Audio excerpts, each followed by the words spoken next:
नमस्कार मित्रांनो, सुस्वागतम. घरोघरी मातीच्या चुली या मालिकेच्या आजच्या भागामध्ये जानकी ही जगनमागे धावतच येते, परंतु जगन मात्र निघून गेलेला असतो. तेव्हा बाहेर आल्यानंतर ती गुलाबदादांना विचारते की अहो गुलाबदादा, येथे तो मेहंदीवाला माणूस मेहंदी घेऊन आला होता, तो कुठे आहे? तेव्हा गुलाबदादा सांगतात की अहो मी चहा आणण्यासाठी गेलो आणि तो तर चहा घेतो म्हटला आणि लगेच मला न येता लगेच निघून गेला. तो एडपटच होता, एडा कुठला. तर जानकी त्याला शोधत असते आणि तेवढ्या जानकीला समोर खांबामागे तो लपलेला दिसतो. तर जानकी लगेच म्हणते की ए थांब आणि लगेच धावतच जगन मागे येत असते, पण जगन मात्र तिथून सुद्धा पळून जातो. आणि तेवढ्यात ऐश्वर्या जानकीच्या मागे येते आणि काय हो, काय झाले वहिनी, कुणाला शोधता तुम्ही असे विचारते. जानकी मात्र खूप घाबरलेली सुद्धा असते आणि ऐश्वर्याला म्हणते की नाही, कुणाला नाही, आणि लगेच ती आतमध्ये निघून जाते. तर ऐश्वर्या म्हणते की मनात की कुणाला नाही म्हणजे ही नक्की तो मेहंदी घेऊन आलेल्या चिठ्ठीला पाठवणाऱ्या माणसाला शोधतेस आणि तो माझाच माणूस होतो आणि ती चिठ्ठी सुद्धा मीच पाठवली होती. असे कसे? मी तुझ्या डोक्याला भोंगा लावला, मग त्याला चावी देण्याचे काम मला करायला नको का? आणि शोध शोध, शेवटपर्यंत तू शोधतच राहा आणि अशीच पुढे पुढे जात राहा, म्हणजे एक दिवस नक्की तुझ्या समोर येईल. त्यानंतर इकडे जानकी ऋषिकेशला आवाज देत रूममध्ये येते. तर रूममध्ये सारंग असतो. तेव्हा लगेच जानकी विचारते की अहो सारंग भाऊजी, ऋषिकेश कुठे गेले? तर सारंग सांगतो दादा बाहेर गेला. तर जानकीला लगेच समोर ऋषिकेशची बॅग दिसते.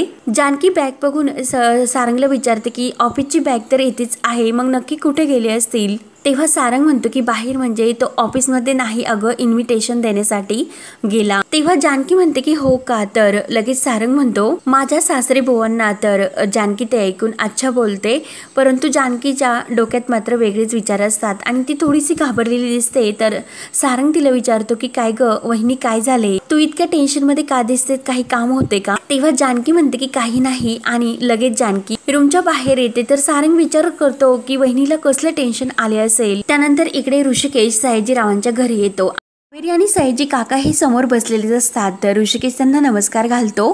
तेव्हा सयाजी काका सुद्धा नमस्कार घालून ऋषिकेशला बसण्यासाठी सांगतात आणि काय काम काढले असे विचारतात. तर ऋषिकेश म्हणतो की आमंत्रण देण्यासाठी आलो. तर सयाजीराव विचारतात की कसले? तेव्हा ऋषिकेश हसून म्हणतो की आमच्या लग्नाचं. तर ते ऐकून कावेरी काकू आणि सयाजी काका यांना सुद्धा खूप हसायला येते. तेव्हा ऋषिकेश म्हणतो की लग्नाच्या 10व्या वाढदिवसानिमित्त पुन्हा एकदा आम्ही लग्नाच्या सप्तपदीची उजळणी करतो. आता ओवीचा हट्ट पुरवायला म्हणा, घरच्यांची हौसमौस म्हणा, आणि आजकाल हे नवीन ट्रेंड सुरू आहे, तर तरी सुद्धा मी आता पुन्हा एकदा जानकीशी लग्न करतो. तेव्हा या लग्नासाठी तुम्ही दोघांनी यायचे. तर सयाजी काका म्हणतात की यायचे काय, नक्की येणार. आणि लगेच कावेरीला म्हणतात ऋषिकेश राव लग्नाचे आमंत्रण देण्यासाठी आले, त्यामुळे तोंड गोड करण्यासाठी साखर तरी घेऊन या. तेव्हा कावेरी लगेच साखर आणण्यासाठी आतमध्ये जाते. तर सयाजी काका ऋषिकेशला विचारतात की लग्नाची तयारी कुठपर्यंत आली? ऋषिकेश म्हणतो की हो सुरू आहे हळूहळू. तर सयाजी काका म्हणतात की शेवटच्या वेळेपर्यंत ती सुरूच असते, पण तुम्ही आम्हाला बोलवताना असे काही वाटले नव्हते. आणि तेवढ्यात कावेरी बाहेर येते. तेव्हा ऋषिकेश म्हणतो की का बोलवणार नाही, जे काही मागे घडले ते सर्व आम्ही विसरून गेलो, आमच्या मनामध्ये काहीच नाही, तुम्ही सुद्धा सर्व विसरून जा आणि मनात काही ठेवू नका. सयाजी काका पात्रामध्ये गाळ साचल्यानंतर नदीचा प्रवाह रोखतो आणि नात्यांचं सुद्धा तसेच आहे. कशाला हवा आपल्याला जुना काळ, स्वच्छ खळा हवा आपल्याला. तर कावेरी म्हणते की अगदी बरोबर बोलला तुम्ही, आम्ही नक्की तुमच्या लग्नाला येणार. आणि अहो ऋषिकेश राव, तुम्ही आणि जानकी तर आदर्श जोडी आहात. आमच्या लेकीला तुम्ही अगदी मोठ्या मनाने स्वीकारलेत, तिला आपलेसे केले, त्यामुळे तुमचे उपकार मी कधीच विसरू शकत नाही. सयाजी काका मुद्दाम कावेरीकडे रागाने बघत असतात आणि ऋषिकेशकडे सुद्धा. तेव्हा ऋषिकेश कावेरीला म्हणतो की आओ काकू, उपकाराची भाषा का करतात? तर सयाजी काका म्हणतात की हो हे बरोबर आहे, झाले गेले विसरलेलेच बरे राहील. आणि तसेही ऋषिकेश राव, आम्ही लग्नाला येणारच आहोत आणि आमच्या ऐश्वर्याने आम्हाला सांगितलेच होते की तुम्ही आणि जानकी परत लग्न करतात म्हणून. तेव्हा ऋषिकेश म्हणतो की लग्नालाच नाही, परंतु सगळ्या फंक्शनला तुम्हाला यायचे, संगीत, मेहंदी, हळदी, सगळ्या काही फंक्शनला यावेच लागेल.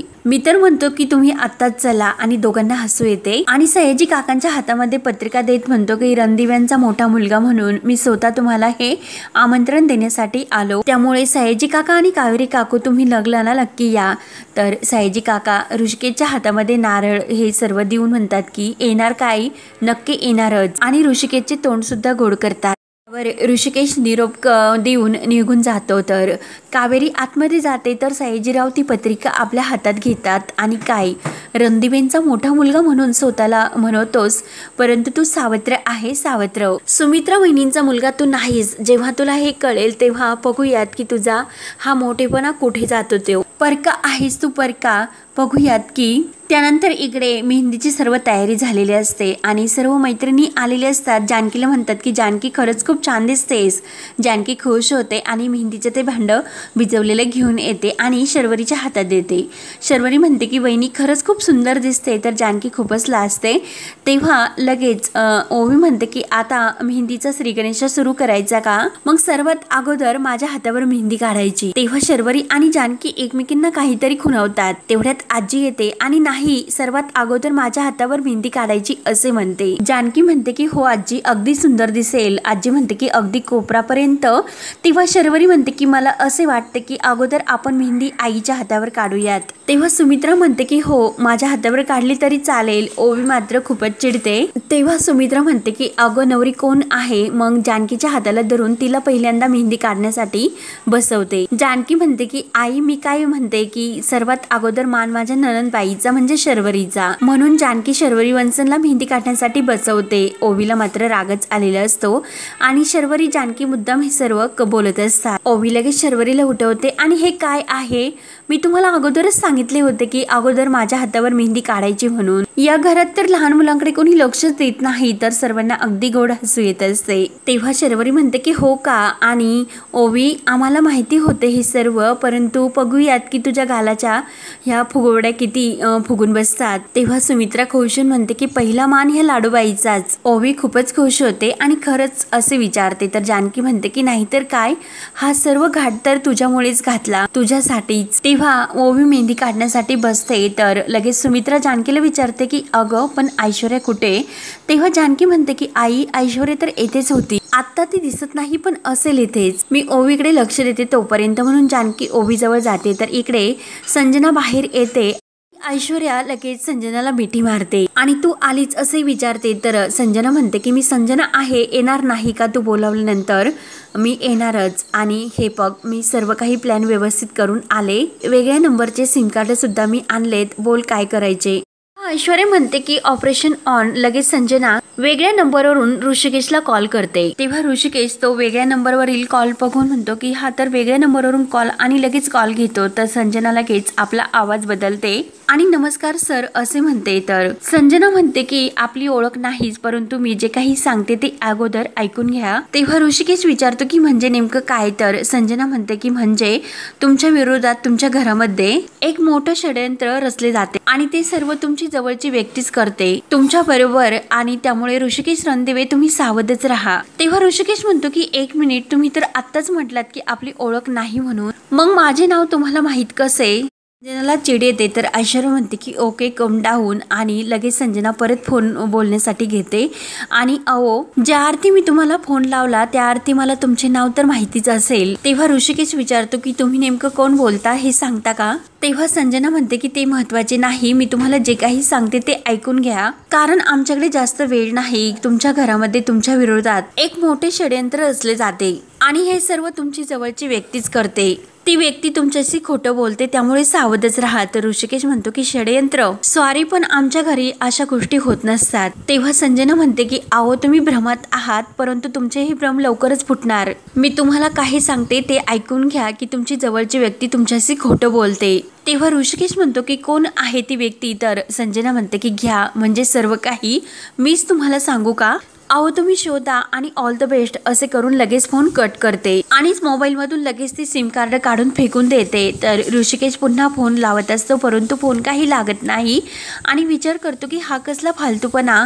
तर इकडे ऐश्वर्या आणि संजना खूपच खुश होतात आणि ऑपरेशन सक्सेसफुल म्हणून एकमेकींना टाळी देतात. तेव्हा संजना ऐश्वर्याला म्हणते की आपण हे सर्व जे काही करतो त्याने तुझे काम नक्की होणार आहे ना. तेव्हा ऐश्वर्या म्हणते की हो ऑफकोर्स, कारण जानकी तिच्या परीने तिकडे सत्य शोधेल. इकडे ऋषिकेश त्याच्याशी नक्की कोण खोटं बोलतो, ती जवळची व्यक्ती कोण हे शोधेल आणि अर्थातच त्याची जवळची व्यक्ती जानकी. आणि मग आणि मी नाही म्हटले तरी सुद्धा ते तिच्याकडे लक्ष ठेवणार आणि मला हवं ते नक्की होणार आणि मग जास्त मज्जा येणार म्हणून ऐश्वर्या खुश होते। तर संजना लगेच तिची दृष्टी काढत म्हणते की अगं बाई खरंच किती हुशार आहे ग। तेव्हा ऐश्वर्या म्हणते की मी तुझीच बहीण आहे म्हणून लगेच खुश होत प्रेमाने एकमेकांना मिठी मारतात। आणि इकडे ऋषिकेश सुद्धा विचारात पडून तो गाडी चालू करून घरी येतो। त्यानंतर इकडे मेहंदीची पूर्ण तयारी सुरू असते। जानकी आपल्या हातावर खुश होत मेहंदी काढून घेत असते आणि शर्वरी आणि ओवी ह्या मस्त डान्स करत असतात।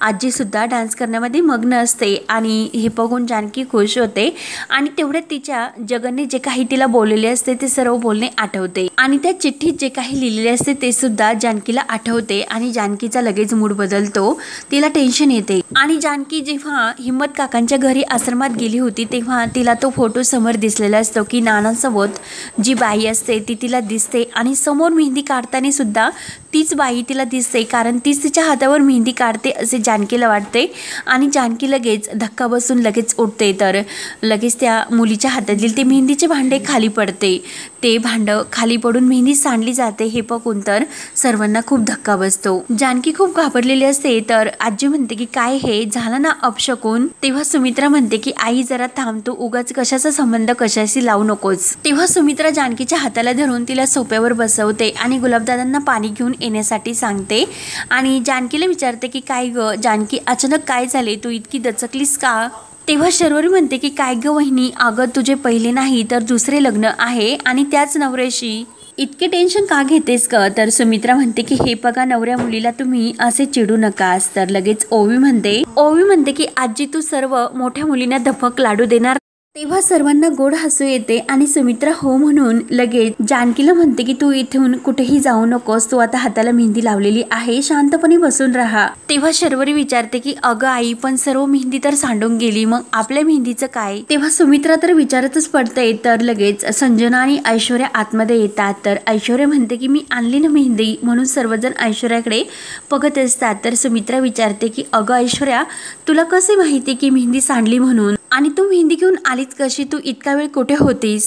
तेव्हा ऐश्वर्या म्हणते की आई मी संजना ताईला आणण्यासाठी गेले होते आणि मला माहितीच नव्हते की मेहंदी सांडणार म्हणून। आणि सुमित्रा जवळ येत म्हणते की आई तुम्ही नेहमी म्हणतात की उरावे आणि पुरावे। तर सुमित्रा म्हणते की वा तू तर लक्षात ठेवले आणि बरं झालं की तू मेहंदी घेऊन आली, काळजी मिटली। तेव्हा ऐश्वर्या म्हणते की आई तुम्ही कशा बोलतात कशा वागतात हे सर्व काही मी ऐकून शिकत असते। तेव्हा ऐश्वर्याचे हे बोलले ऐकून सुमित्रा जानकीला म्हणते की जानकी तुझी शिकवणी मात्र खूप चांगली आहे, प्रगती झालेली दिसते खूप। आणि हे सर्व बघून ऐश्वर्या मात्र मनात म्हणते की किती चिकट आहे, क्रेडिट मात्र शेवटी त्या मास्तरनीलाच देतात। आजी मात्र तेवढे ऐश्वर्याचे गुण घेते की गुणाची माझी गुंडी। तेव्हा ऐश्वर्या खुश होऊन थँक्यू आजी आणि मेहंदी कमी पडू नये म्हणून मी संजना ताईला घेऊन येण्यासाठी सांगितली होती म्हणून ती येताना घेऊन आली असे सांगते। आणि लगेच ऐश्वर्या म्हणते की सॉरी मी तुम्हाला सांगण्यासाठी विसरले की ही माझी बहीण संजना ताई। तर संजना सर्वांना नमस्कार घालते। तर जानकी पुढे येते आणि माहिती आहे मला असे म्हणते आणि मी यांना ओळखते, आम्ही अगोदर सुद्धा भेटलोत असे सांगते। तेव्हा संजना म्हणते की हो ना ऐश्वर्याच्या लग्नामध्ये। तर जानकी म्हणते की नाही हळदीमध्ये आम्ही सयाजी काकांकडे धान्य देण्यासाठी गेलो होतो तेव्हा। आणि तेव्हा जानकीचा धक्का आणि ऐश्वर्याचा धक्का एकमेकांना लागलेला असतो आणि ऐश्वर्याच्या हळदीच्या कार्यक्रमात त्यांची भेट झाली जे त्यांना आठवते। तेव्हा संजनाला आठवते आणि ती म्हणते की हो मी आले होते ना ऐश्वर्याकडे हळदीसाठी। तर सुमित्रा म्हणते की आओ बसा। तर संजना म्हणते की नाही मी आता निघते, ऐश्वर्याने आग्रह केला म्हणून आले, मी निवांत कधीतरी येईल। तर सुमित्रा म्हणते की आओ निदान सरबत तरी घेऊन जा। सुमित्रा संजनाला बसण्यासाठी सांगते परंतु संजना म्हणते की नाही आणि सुमित्राला ती पाय पडून आशीर्वाद घेते आणि आजीच्या सुद्धा पाय पडते। तर ऐश्वर्या त्यांची ओळख करून देते। आजी मात्र म्हणते की अगं ऐश्वर्या तुझी बहीण अगदी नक्षत्रासारखी आहे आणि वळण आहे, काय संस्कार आहे बघा। तेव्हा संजना म्हणते की आता मी येऊ का। तर आजी म्हणते की अगं आता थोडेस थांब, आली आहेस तर काहीतरी गोडधोड खाऊन जा। तेव्हा संजना म्हणते की नको आहो मी डाएटवर आहे। तर आजी म्हणते की अगं थांब ना, राहून दे डाएट वगैरे काही नसते। त्यामुळे लगेच गुलाबला आवाज देऊन ती पेढे आणण्यासाठी सांगते। तेव्हा ऐश्वर्या म्हणते की काय आजी पेढे मात्र तुम्हाला हवे असतील आणि सारंगला जर कळले तर ते मला रागवतील। आजी म्हणते की अगं असून दे। तर सर्वांना परत हसू येते।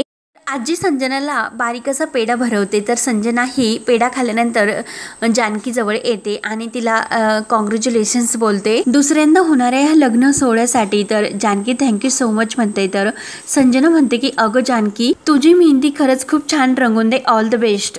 आणि संजना ही जायला निघते तर ऐश्वर्या तिला सोडण्यासाठी बाहेर येते तर संजना म्हणते की टिप्स देते मी तुला, घे की तू सर्व काही छान जमवले, सासूच्या पोटात शिरून राहा। ऐश्वर्याला मात्र हसू येते तर संजना म्हणते की अगं हसू नको, लक्षात ठेव। आणि एकमेकींना बाय करून संजना तिथून निघून जाते तर इकडे आजी गुलाबराव दादावर खूपच रागवते आणि गुलाबदादांच्या हातातील पेढे घेऊन खायला बसते। तेव्हा सुमित्रा म्हणते की ही लग्न होईपर्यंत कुणाचे काही ऐकणार नाही तर ऐश्वर्या म्हणते की आजी खा पेढे की लग्न होईपर्यंत मी तुम्हाला सूट दिली, आई म्हणतात म्हणून। सुमित्रा म्हणते की अगं फार बरे केले तू मेहंदी घेऊन आली म्हणून। तर ऐश्वर्या विचारते की मला एक गोष्ट सांगा की मेहंदी सांडलीच कशी? तेव्हा शर्वरी म्हणते की जानकी वहिनीचा धक्का लागला म्हणून। तेव्हा लगेच आजी म्हणते की अगं हिचं लक्षच कुठे असते, कसलं तरी विचारात ती असते। तेव्हा सुमित्रा म्हणते की आई तू पेढा खाल्लास ना त्यामुळे आता चर्चा नको।